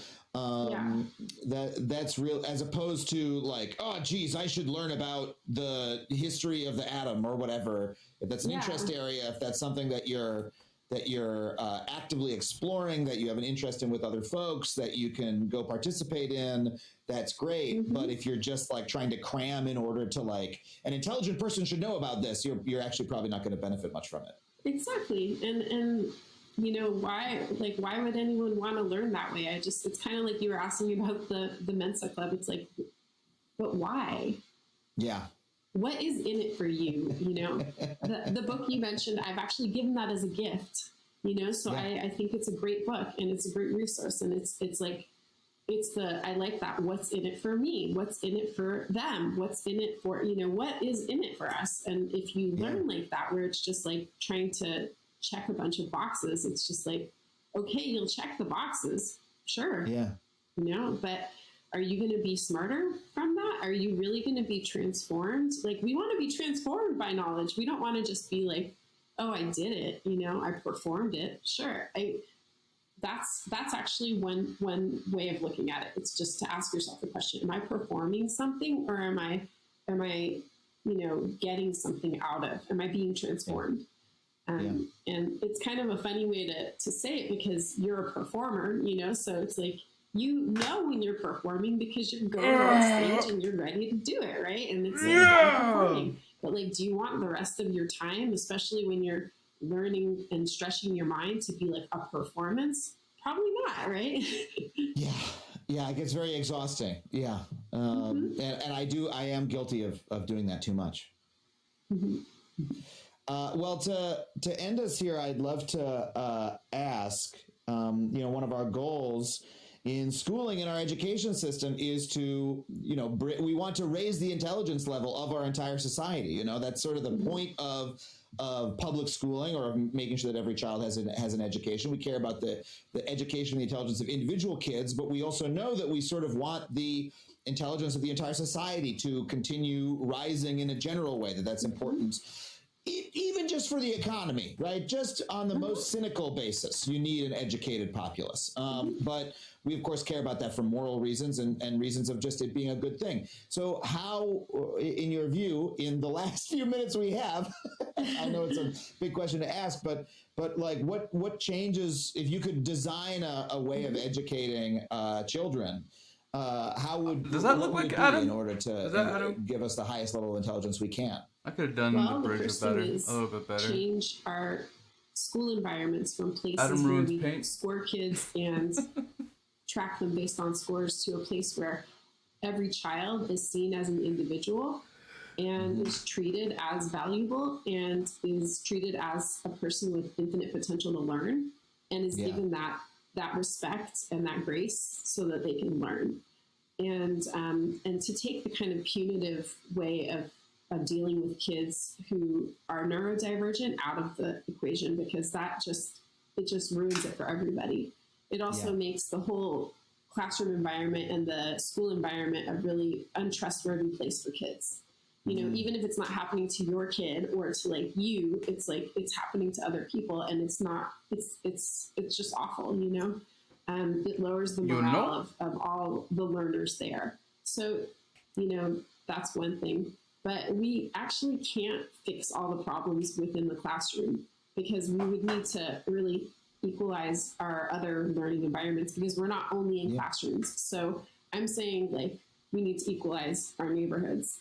And that takes a whole lot of economic willpower and a lot of political willpower that, those neighborhoods we can generate. And I think that generationally speaking, we're getting wiser to this stuff, you know?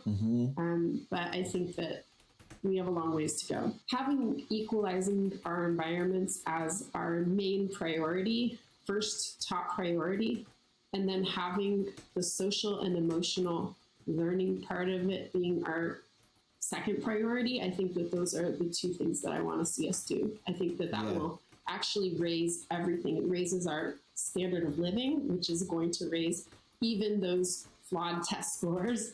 And it's also going, with the social and the emotional piece of it, you're going to have students actually for reals learning and retaining things and finding meaning and being transformed.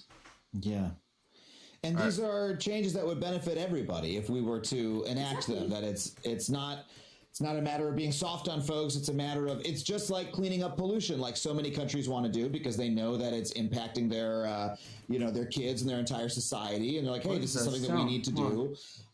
Doing the same thing across our neighborhood, saying, hey, it's bad for everybody when there's a neighborhood that's polluted. So folks there have worse outcomes. When there's entire communities where people aren't able to have secure home lives, so their kids show up to school, sometimes work, because child labor is a big problem in America again, but really school, like it's bad for everybody that kids are being put to work and are not achieving their full potential. Like that's a drag on our entire society, and it's therefore a drag on you. Like your life is worse, even if you come from more fortunate means, if we're not taking care of each other.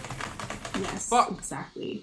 Well, My Rena, fingers thank you are so so much for cold coming right on now. the show What to the talk to hell? us about this. The book is called Rethinking Intelligence, and you can get it at factuallypod.com/books if you want to buy it from our special bookshop and support the show. Anywhere else that you'd like to shout out where people can buy it, and where can people find you online? You can also buy it, of course, at Amazon and at HarperCollins' website. And you can find more about me at my website, drrenabliss.com. Rena, thank you so much for being on the show. Thank you very much, Adam. It was so fun. Well, thank you once again to Dr. Bliss for coming on the show. If you want to pick up a copy of her book, you can get it once again at factuallypod.com/books. Oh, my fingers are cold. Juicer Politics episode Trumpy Dumpy arrested Civil War streamed 17 minutes ago. 17 minutes ago.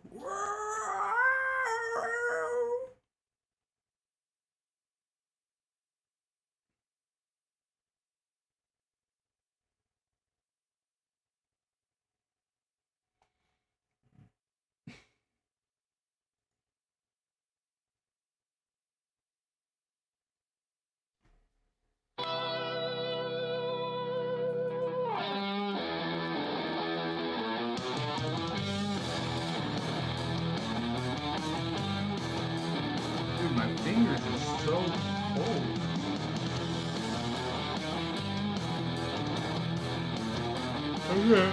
I can't feel my fingers.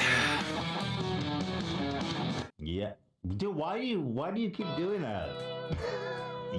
Why do you kill the music when we come out? I think, you know what? I know why. It's a mistake from when we did the live feed last week. It's like the energy just dies in the room. Bro, lay off my man Dan. You know what? He's really sad. The president is the real American president is under fire by the corrupt district attorney Alvin Bragg in New York. What's his name? We don't say his name. Yeah. We are all domestic terrorists. Honestly, I thought we were all domestic terrorists on this broadcast. I thought our fandom, you know, the real MAGA heads, I thought we had a momentum going, and this week showed me that there is no momentum behind the MAGA movement. There was like more anti-Trump people protesting outside of the DA's office to, like, I guess, arrest them. See, I'm only getting slower. My fingers are not cooperating right now. They're so cold. All week. Everything's cold in here. My conservative heater's off, so everything's just really cold. In Iowa, was it? No, Wisconsin Supreme Court elections happened. Narrowly won, and boy, this was a big one because that state Republican. That state is gerrymandered to hell. Freaks, dude. That state is gerrymandered to hell. There's a majority of Democrats in the state, but like Democrats will win like 60% of the vote. Right. And then the state legislature is like literally like 85% Republican. Right. It's the most insane thing. Well, but things like that could potentially keeps getting worse. Dealt with by way of the Supreme Court, which was originally a conservative majority, and now there will be a liberal majority. So that was a big dub in Wisconsin. Where was it? Where Brandon Johnson, a Chicago Teachers Union socialist, won the mayor of Chicago. Awesome. Yeah. Yeah, that was huge. Love that. We love to see that. Also, Ron DeSantis, he was exposed for grooming children this week. Wait, really? No. Oh, I'm waiting on that trying shoe to keep drop. the hype going. I'm just waiting on that shoe to drop. It would not be surprising. But remember, my fingers are as MAGA Republicans, it's okay when we do it. Okay, remember, when a white guy does it, even an Italian one like Ron DeSantis, we'll allow it as long as they're conservative. Their grooming is fine. That's called traditional values, like child marriages, child brides. That's traditional values. Yeah, I noticed it. So what the conservatives I'll try it again once it warms up in here. Was passing a bill in I forget which state, which allows, I guess, teachers or I don't know who the fuck is volunteering for this. Penis inspection day? To inspect children's genitals to ensure that Ohio what? And now I think Kansas. I think it was Arkansas. And I'm just curious. Oh, it's just Kansas? Standard. Not Arkansas? You know, I'm just curious. So yeah, so they say we must ensure that there's no trans people participating in sports to ensure the fairness of middle school volleyball. Don't Google it. It is Kansas. Kansas is a feckless, cowardly Democratic governor who vetoed this, and then of course they overrode that veto in the state legislature again. They have the numbers in both the House of Representatives and the state Senate. Don't look this number up. How many trans athletes exist in the state of Kansas? I mean, it's got to be close to zero.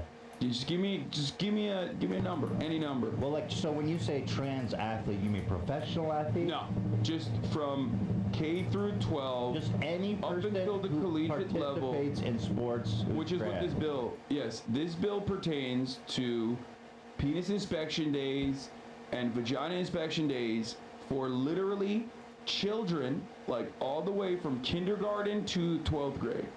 So in that regard, I see you typing. Ethan, don't type. No.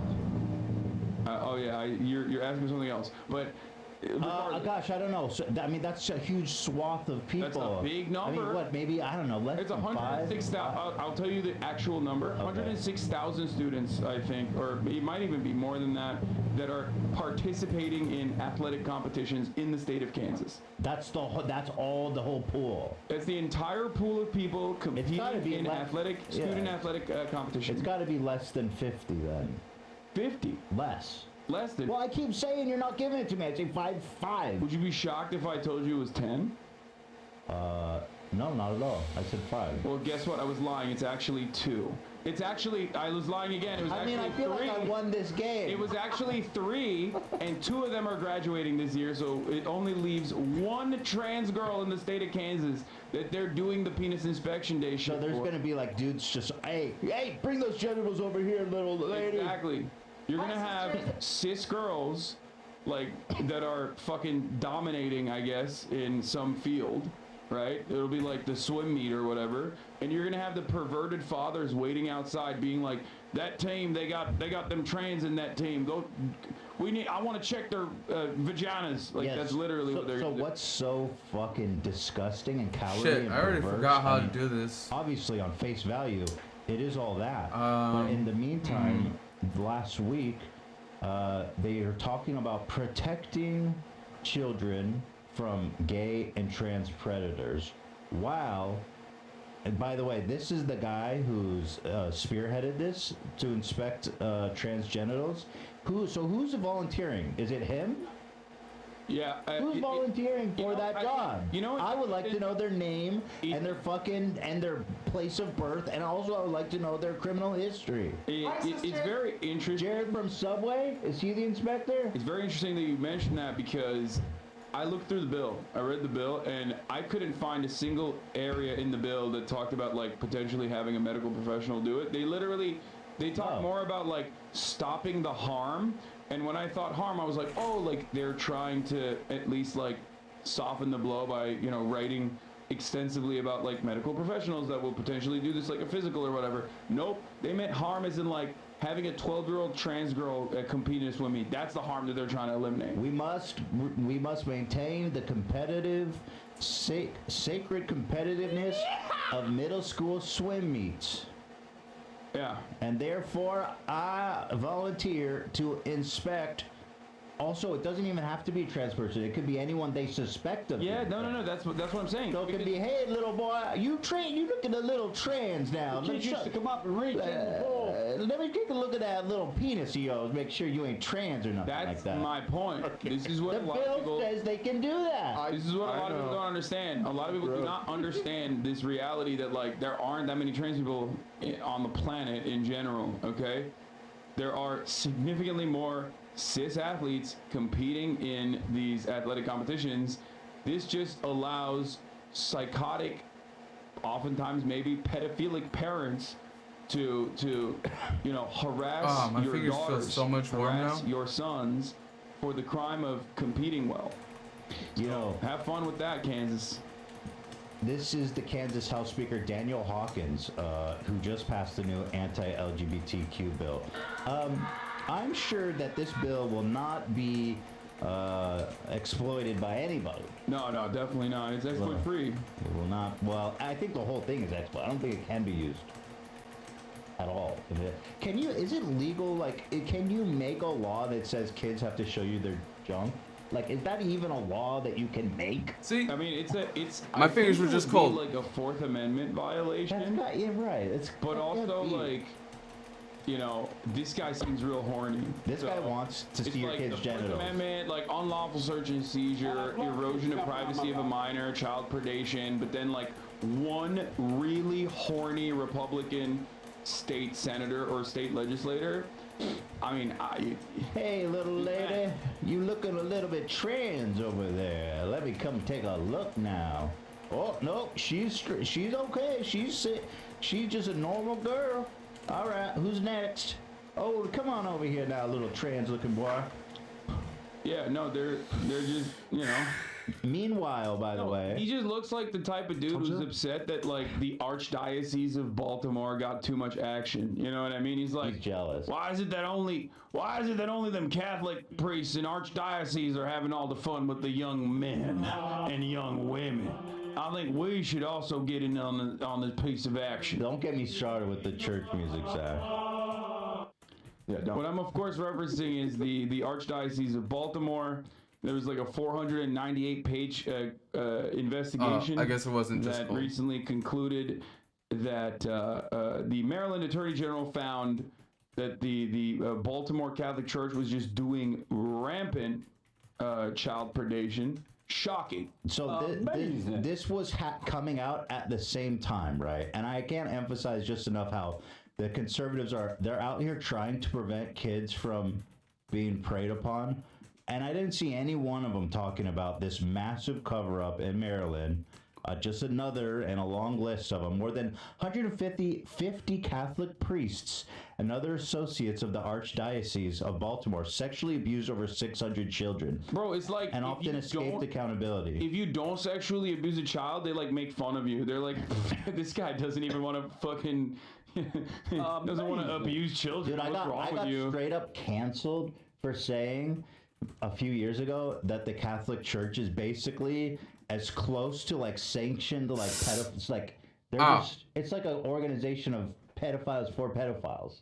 And listen, here like it is again, 150 priests in the state. That's Baltimore AP more organized than effort 50 Catholic to fuck priests. kids. 600 of them, dude, and often escaped accountability. This is like, you know what the Catholic Church is, and you know what? You're gonna get mad at me, and that's fine. The church did this to themselves. I didn't do fucking shit. I didn't touch any goddamn kids. I'll tell you what. Have you ever? The church is a pedophilia. They are pedophilia first, and then they do like some God and community service second. That's like, but like the point is so that we can fuck kids.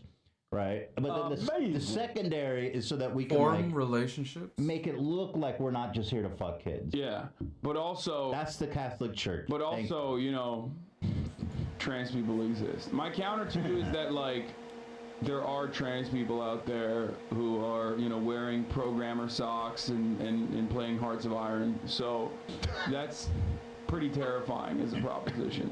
I'm curious. So this was, let's see, the report paints a damning picture of the Archdiocese, which is the oldest Roman Catholic diocese in the country. Some parishes, schools, and congregations had more than one abuser at the same time. So what's up? Let that sink in, bro. They weren't even like spreading territorially. They were just like so what happens is they're just like when one is like abusing a child, the other one's like, yo, chill, bro, this is my fucking turf. Like, no, they like I'm the one. No, they strategize. Look. Hello, ladies and gentlemen, it's Mike here at Game From Scratch, and it is time for free Unreal stuff. Yeah, it's the first Tuesday of the month, so you know what that means. It's time for Epic Games to give away a number of assets for Unreal Engine, and this month is no exception. We've got 5 free for the month assets, no addition to the permanently free collection this month. But what we've got here is a pretty solid set of assets, I would say. We're hands-on with the first one right now. This is the Big Star Station. This is lit by Lumen. It is a modular sci-fi space station. It's got a very BioWare, Mass Effect-y fonts going on here, but I think this is kind of just shorthand for universal sci-fi at this point in time. But it is a modular kit you can use to create exactly the environment you see right here. This is being lit using Lumen, so if you want to use this, it's going to be Unreal Engine 5.x or above. I am running this example all entirely today in Unreal Engine 5.0, by the way, just to get away from some of the lighting issues that we often have when bringing stuff into new versions. So this one is pretty straightforward. With these asset packs, once again, you have to buy them, air quotes, $0, but once you have bought them before the first Tuesday of next month, they are yours to keep forever. There is an overview, you get an idea of the assets that went together to create this pack. Obviously, makes them quite modular, reusable. So, for example, if you need scissor lifts, even if you're not creating something sci-fi, you may potentially be able to pull things out. Same with the flooring pieces, etc. So that one, ladies and gentlemen, is the Big Star Station lit using Lumen. Oh shit. Next up, we're taking a trip to the Mediterranean with the Mediterranean rustic interior. This is, here, let me turn on game mode so the things are hidden. This is kind of an internal look at a condo or cottage or whatever in Mediterranean area, so you can see There's the environment map. Pretty small, this asset. It consists of 47 messages and 35 materials overall. So you got a couch over here, some wood beams to use to make it. You got some window shutters, kind of again in a rustic style. You got a table, a fireplace, and then various different kitschy items to cover around the outside. A very small pack, I have to say, but straightforward and definitely versatile, I suppose, if you're creating... I don't really see much Mediterranean specifically other than the beams at the top here, and of course the environment map being, I assume, somewhere in the Mediterranean. So that is the you know Mediterranean. what? That last one? Taking a trip to create this pack is pretty straightforward. With these asset packs, once again... This one looks good, and I think it would go well with the 4-in-1 modular research facility. And you have to buy them, air quotes, $0. But once you have bought them before the first Tuesday of next month, they are yours to keep forever. There is an overview. You get an idea of the assets that went together to create this pack. Obviously, makes them quite modular, reusable. So, for example, if you need scissor lifts, even if you're not creating something sci-fi, you may potentially be able to pull things out. Same with the flooring pieces, etc.